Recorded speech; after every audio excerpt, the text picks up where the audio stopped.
श्री शिवाय नमस्तुभ्यम। ओम नमः शिवाय। आप सभी पर महादेव की कृपा सदा सर्वदा ऐसे ही बनी रहे। उम्मीद है सावन मास महात्म्य की ये कथाएं आपको ज़रूर पसंद आ रही होंगी। अगर पसंद आ रही हैं तो प्लीज़ वीडियो को लाइक करके शेयर ज़रूर कर दीजिए। तो अब सुनिए आज की कथा। महादेव जी कहते हैं, हे महादेवी, जब पूर्व काल में स्वयंभू मनवंतर का त्रेता युग चल रहा था, उस समय श्वेत केतु नाम के एक राजा थे। वे बड़े भारी तपस्वी थे। उन्होंने प्रभास क्षेत्र में आकर शिवलिंग की स्थापना करके महान तप आरंभ कर दिया। तपस्या और नियम का पालन करते हुए उनके 14 वर्ष बीत गए।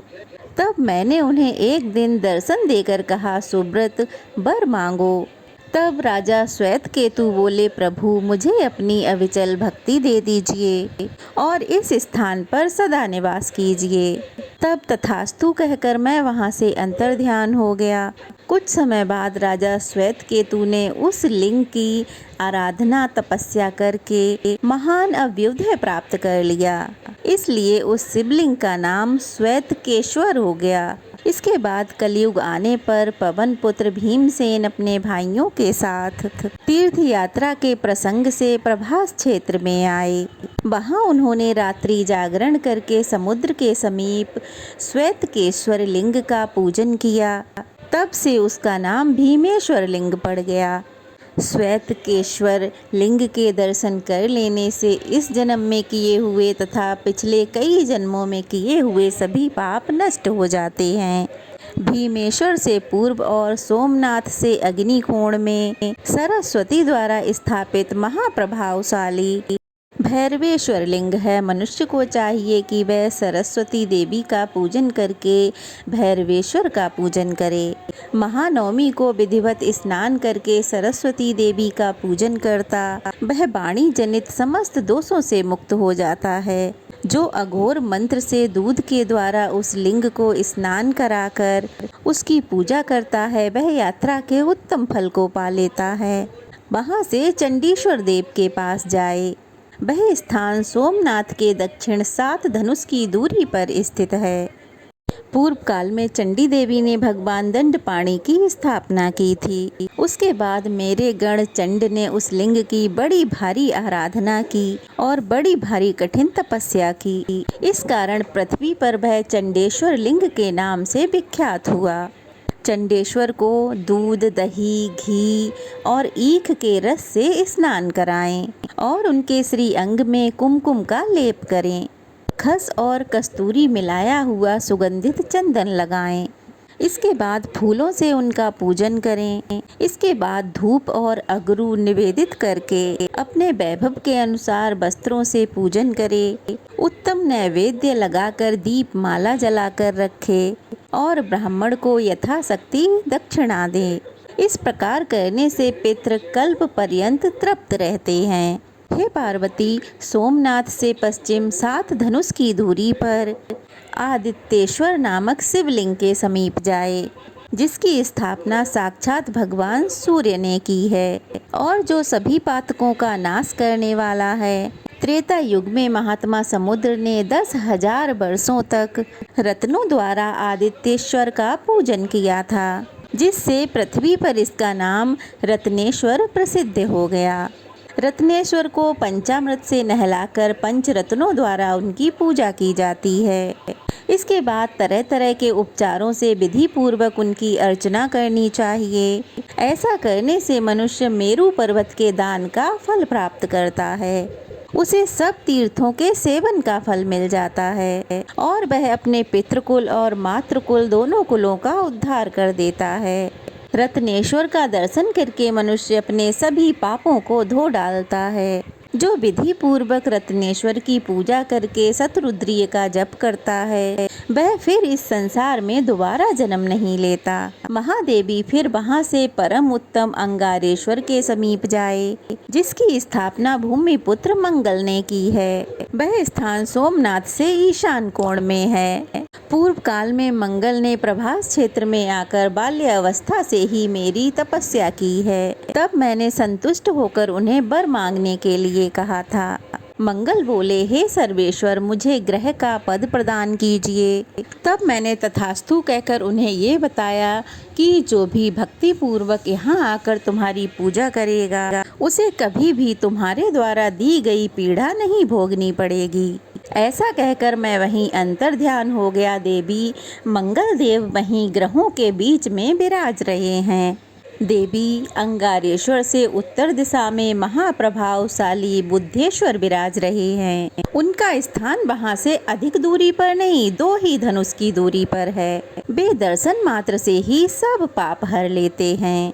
हे देवी, बुद्ध ने पूर्व काल में वहाँ पर बड़ी भारी तपस्या की और वहाँ निर्मल शिवलिंग स्थापित किया। इससे संतुष्ट होकर मैंने बुद्ध को भी गृहत्व प्रदान किया है। बुधवार और अष्टमी के योग में बुद्ध द्वारा स्थापित शिवलिंग की विधिवत पूजा करके मनुष्य राजसु यज्ञ का फल पा लेता है। बुद्धेश्वर के प्रसाद से उसके कुल में दुख और दरिद्र प्रवेश नहीं करते। उमा मंदिर से पूर्व काल में सिद्धेश्वर से आग्नेय कोण में बृहस्पति द्वारा स्थापित महालिंग है और बृहस्पति जी ने उस लिंग की भक्ति भाव से आराधना करके मुझ देवेश्वर को प्रसन्न किया। इससे उन्होंने संपूर्ण मनोवांछित फल प्राप्त कर लिए।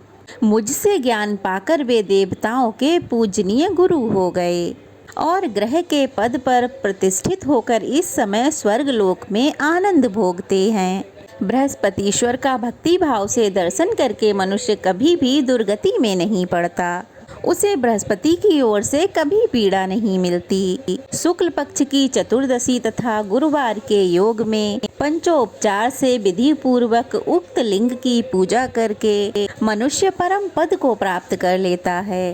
फिर विभूतेश्वर से पश्चिम थोड़ी ही दूरी पर शुक्राचार्य द्वारा स्थापित शिवलिंग है, जहाँ शुक्र ने शुक्रेश्वर के प्रभाव से मृत्यु संजीवनी विद्या प्राप्त की थी। जो भी मनुष्य स्थिर चित होकर उस लिंग की स्थापना करता है और 1,00,000 मृत्युंजय मंत्रों को जपता है, वह अपने सभी मनोरथों को प्राप्त कर लेता है। शुक्रेश्वर का दर्शन और स्पर्श करके मनुष्य जन्म से लेकर मृत्यु तक के सभी पातकों से मुक्त हो जाता है। सुगंधित फूलों द्वारा उनकी पूजा करने से शुक्र की पीड़ा नहीं मिलती। बुद्धेश्वर से पश्चिम और अजा देवी से अग्नेय कोण में समीप ही 5 धनुष की दूरी पर शनिश्चरेश्वर का स्थान है। छायानंदन शनिश्चर ने अत्यंत कठिन तपस्या करके मुझ अनादि अनंत को उतारा है। उन्होंने भक्ति तथा मेरे प्रसाद से ही ग्रह का पद प्राप्त किया है। शनिश्चर के दिन समी के पत्तों से शनिश्चर देव का पूजन करके तिल, गुड़, भात और उड़द से ब्राह्मण को संतुष्ट करें। उसे काले रंग का बैल दान करें। इसके बाद सब प्रकार की पीड़ाओं का निवारण करने के लिए अनेक स्तोत्रों द्वारा शनिश्चर देव की स्तुति करनी चाहिए। जो भी मनुष्य भक्ति भाव से शनिश्चर देव का पूजन करता है, उसके ऊपर सूर्य नंदन शनिश्चर प्रसन्न होते हैं। शनिश्चरेश्वर से वायव्य कोण में राहु द्वारा स्थापित शिवलिंग है। वहाँ विप्र चित्ती के पुत्र राहु ने 1 सहस्त्र वर्षों तक कठिन तपस्या की है। जो उनके द्वारा स्थापित लिंग का भक्ति पूर्वक पूजन और दर्शन करता है, उसका पाप नष्ट हो जाता है। राहीश्वर से उत्तर और अंगारेश्वर से दक्षिण 1 ही धनुष की दूरी पर महाप्रकाशमयी केतु लिंग है। वह सब पापों का नाश करने वाला है। केतु ने मुझ शिव में भक्ति रखकर देवताओं के मान से 100 वर्षों तक वहाँ उग्र तपस्या की थी। इससे संतुष्ट होकर मैंने उन्हें ग्रहत्व प्रदान किया। भयंकर ग्रह पीड़ा होने पर पुष्प, गंध, धूप तथा तरह तरह के नैवेद्यों द्वारा केतेश्वर की पूजा करके उन्हें प्रसन्न करना चाहिए। इससे सब पीड़ा शांत हो जाती है। जो पूर्वोक्त 14 देव स्थानों को भक्ति भाव से जानता है, वह क्षेत्र के फल का भागी हो जाता है। ओम नमः शिवाय। आज की कथा यहीं तक। कथा कैसी लगी कमेंट बॉक्स में बताइए। अच्छी लगी हो तो वीडियो को लाइक करके शेयर करें और अगर नए हैं तो प्लीज़ चैनल को सब्सक्राइब करें। श्री शिवाय नमस्तुभ्यम।